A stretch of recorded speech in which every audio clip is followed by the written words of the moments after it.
Tudo bom, meninos? Na nossa aula de hoje, nós vamos trabalhar sobre a geopolítica da América e da África. Vamos conhecer essas transformações que vêm ocorrendo no campo político, econômico e militar ao longo dos últimos anos. Então vamos lá? Com o fim da Segunda Guerra Mundial, em 1945, os principais países envolvidos no conflito, França, Reino Unido, Itália, Alemanha e Japão, se encontravam em péssima situação socioeconômica. O cenário de destruição nessas nações era enorme. A infraestrutura estava totalmente abalada, além da grande perda populacional. Apenas Estados Unidos e União das Repúblicas Socialistas Soviéticas, a União Soviética, apesar dos prejuízos gerados pela participação na guerra, conseguiram manter uma estabilidade financeira.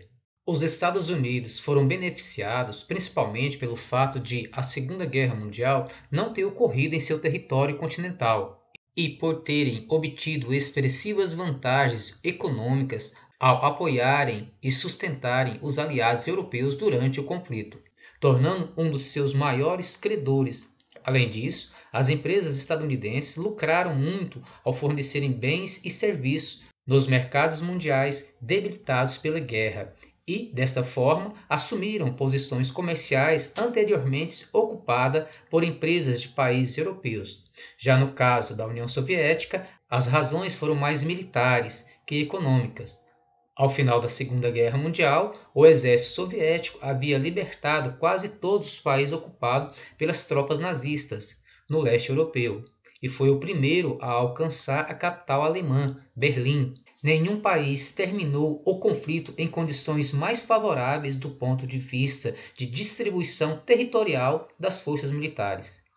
Após o conflito, a União Soviética anexou vários territórios, aperfeiçoou o desenvolvimento de armas nucleares, ampliou sua área de influência no leste europeu, além de possuir o maior exército do planeta. Os Estados Unidos, por sua vez, destinou créditos financeiros para a reconstrução de países envolvidos na Segunda Guerra Mundial, como o Plano Marshall, reconstrução da Europa, e o Plano Colombo, para a reconstrução do Japão destruído.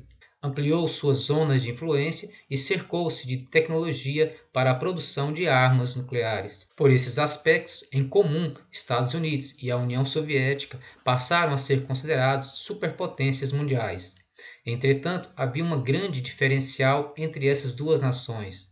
O sistema político, Estados Unidos, capitalista, e a União das Repúblicas Socialistas Soviéticas, socialista, cada um exercendo sua influência na geopolítica global. Os Estados Unidos, através de financiamentos e outras medidas políticas, até mesmo fornecimento de armas, passaram a exercer grande influência sobre os países que optaram pelo sistema econômico capitalista. A União Soviética utilizou dos mesmos critérios para expandir suas áreas de influência.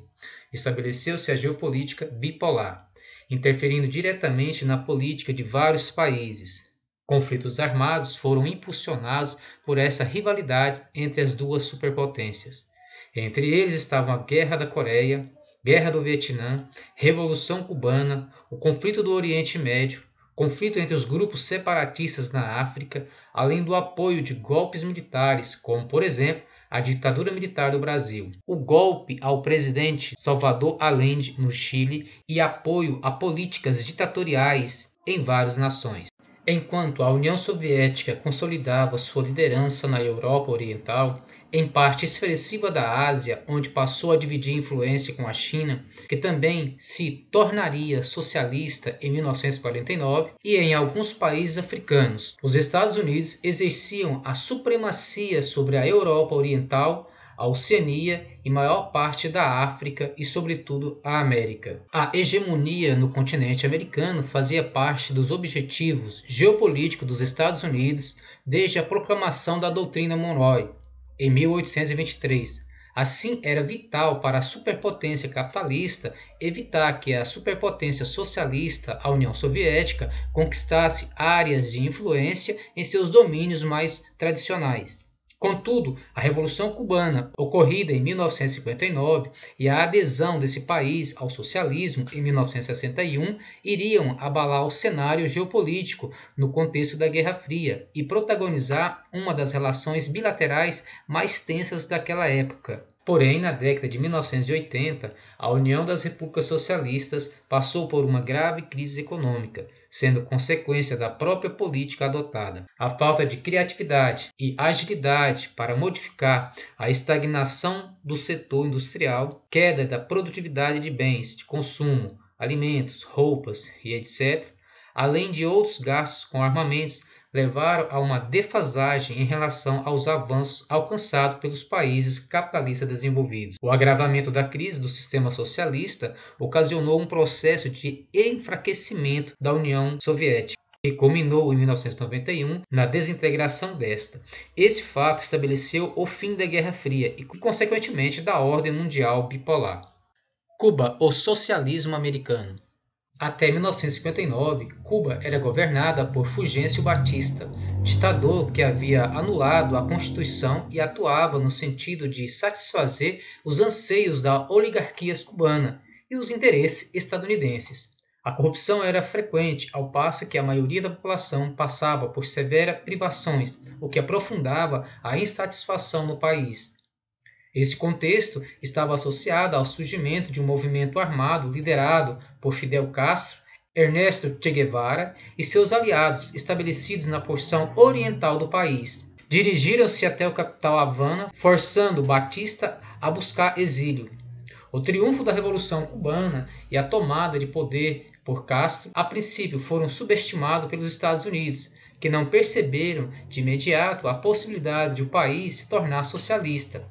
No entanto, após a adoção de diversas medidas nacionalistas pelo novo governo cubano, que prejudicava os negócios estadunidenses na ilha, a tensão aumentou.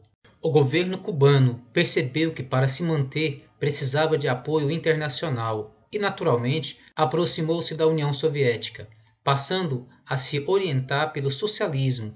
Nesse período, a Guerra Fria se intensificava. A estratégia geopolítica dos soviéticos foi a aproximação de Castro, pois era interessante para a União Soviética ter um aliado geograficamente próximo dos Estados Unidos. E Cuba estava a menos de 150 quilômetros da costa estadunidense do estado da Flórida.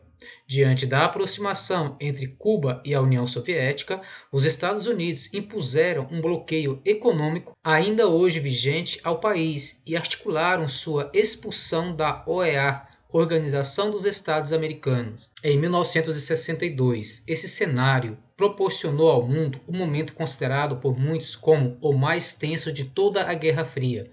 A União Soviética tentou instalar mísseis em Cuba, mas a iniciativa foi descoberta pelos serviços de inteligência estadunidense, que se dispuseram a impedir que isso ocorresse. A crise dos mísseis quase deflagrou uma guerra entre as superpotências, mas no final a diplomacia prevaleceu. A União Soviética deixou de introduzir os mísseis em Cuba em troca da retirada de uma série de mísseis estadunidenses que já estavam instalados na Turquia. Com auxílio soviético nos anos seguintes, se sucedeu um período de relativa tranquilidade econômica e militar aos cubanos, além de abastecer o país com os bens industriais de que necessitavam, reduzindo os impactos do bloqueio econômico a que estavam submetidos.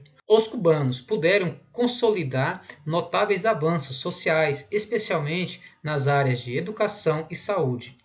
Entretanto, com o fim da União Soviética em 1991, a ilha entrou em um período de grande dificuldade econômica, o que refletiu diretamente no padrão de vida da população.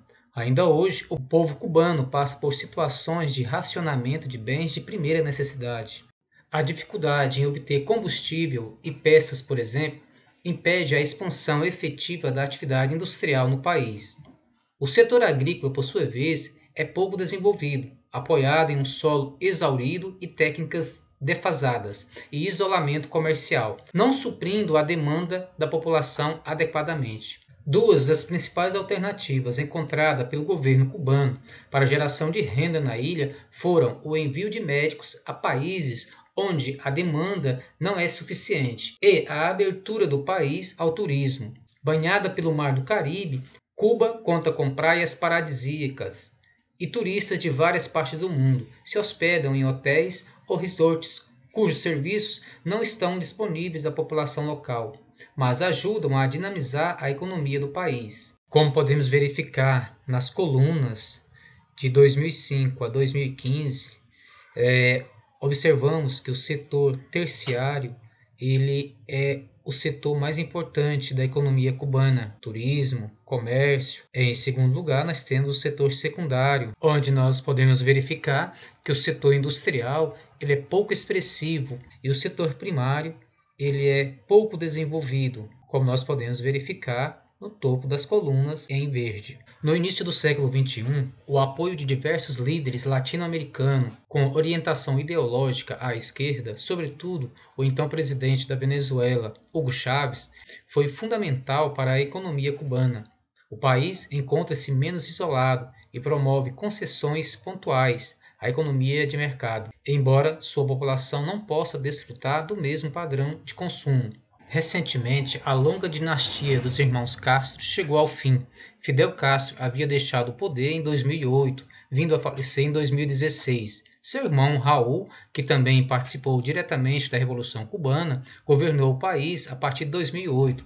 Em 2018, foi eleito Miguel Díaz-Canel, com o desafio de conduzir a transição em curso na economia, sem abrir mão das conquistas sociais. Para além da economia, os próximos anos revelarão se esse processo será ou não bem-sucedido em estabelecer um regime político democrático no país. Durante a gestão de Raul Castro e Barack Obama, presidente dos Estados Unidos de 2009 ao início de 2017, Cuba e Estados Unidos deram importantes passos para a reaproximação diplomática. Pela primeira vez desde a Revolução Cubana de 1959, estadunidenses foram autorizados a visitar a ilha como turista, e as embaixadas foram reabertas. No entanto, a ascensão de Donald Trump à presidência estadunidense em 2017 projetou um cenário instável. Nesse mesmo ano, por exemplo, foi anunciado que os acordos com Cuba seriam revistos. Bom, pessoal, hoje nós só iremos até aqui. Na nossa próxima aula, iremos dar continuidade a esse assunto, onde nós iremos falar aí sobre as ditaduras que ocorreram em regiões americanas e também africanas. Então, até a próxima aula nossa.